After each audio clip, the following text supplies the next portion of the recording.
les premières traces apparentes qu'il y aurait de telles contemplations du ciel, c'est dans la grotte de Lascaux. On le pense aujourd'hui. Et là, on se dit, c'est déjà, pas encore de la science, mais en tout cas, le désir de nos ancêtres, eh bien, non seulement de regarder le ciel, et puis de voir que le ciel change nuit après nuit, qu'il n'est pas tout à fait le même, et que l'un des endroits où il change peut-être le plus nettement, c'est précisément la Lune.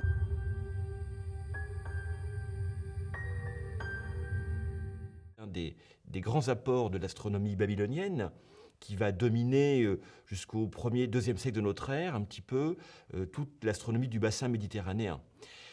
Et puis la Lune, on va s'apercevoir que, quand je le disais, elle présente des phénomènes marquants comme les éclipses. On sait que c'est un des, si ce n'est le moyen par lequel les hommes vont comprendre que la Terre est ronde. Et Aristote, dans son traité du ciel, le Décélo, il donne cet argument pour la rotondité. Donc au début du XVIIe siècle, il y a ce qu'on va appeler désormais la révolution copernicienne. C'est vraiment une révolution, parce que le cosmos des anciens éclate.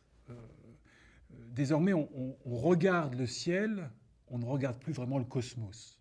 En 1609-1610, Galilée, qui est plutôt un physicien, va avoir l'idée d'utiliser une invention hollandaise, la lunette. Et il va pointer cette lunette astronomique vers le ciel. Et en quelques nuits, Galilée bouleverse 2000 ans d'astronomie.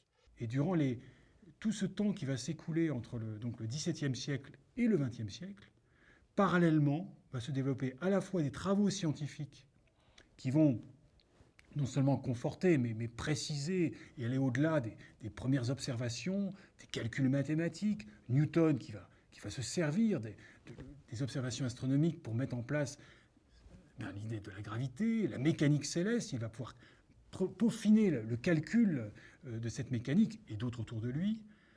Et puis donc en parallèle, eh bien, des auteurs qui vont vraiment imaginer que l'homme va aller dans l'espace et va aller sur la Lune.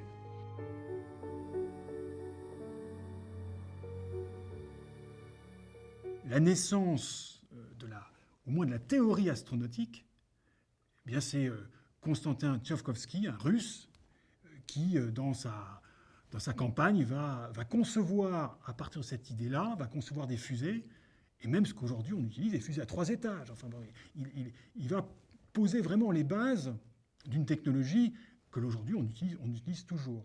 Alors reste la possibilité d'y aller. Et c'est là que l'imaginaire va rejoindre la réalité. Et je trouve que c'est un moment extraordinaire, parce que la réalité n'est pas encore là. On est au début des années 60. Mais l'imaginaire continue à pousser. Il y a des cartoons américains, il y a des premiers films, même déjà des films anciens, Pension en Méliès. On imagine que l'homme va arriver, enfin on met en scène l'arrivée de l'homme sur la Lune. Tintin est sur la Lune. Voilà, nous sommes après la Seconde Guerre mondiale, Tintin est sur la Lune, et puis Armstrong arrive sur la Lune. Et ça, c'est un moment qui, évidemment, quand on le revoit, et quand on revoit les images, qui est absolument émouvant, parce que, pour la première fois, un être humain pose le pied sur un autre globe que la Terre.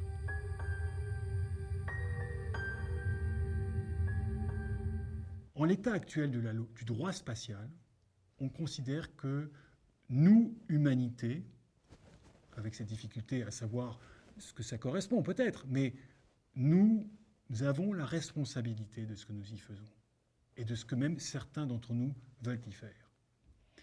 Et ça, je trouve que c'est une belle suite de l'histoire, au fond, qui n'est pas en discordance par rapport à toute l'histoire passée de la Lune, mais qui est une manière de dire on n'oublie pas tout ce que la Lune nous a apporté, en termes de symbolisme, en termes de religion, en termes de science, bien sûr, en termes de calendrier, etc., etc. Mais au contraire, on l'intègre pour dire, aujourd'hui, nous avons les moyens d'aller sur la Lune, pas toujours la volonté, mais sans doute les moyens, eh bien, nous ne voudrions pas y faire n'importe quoi.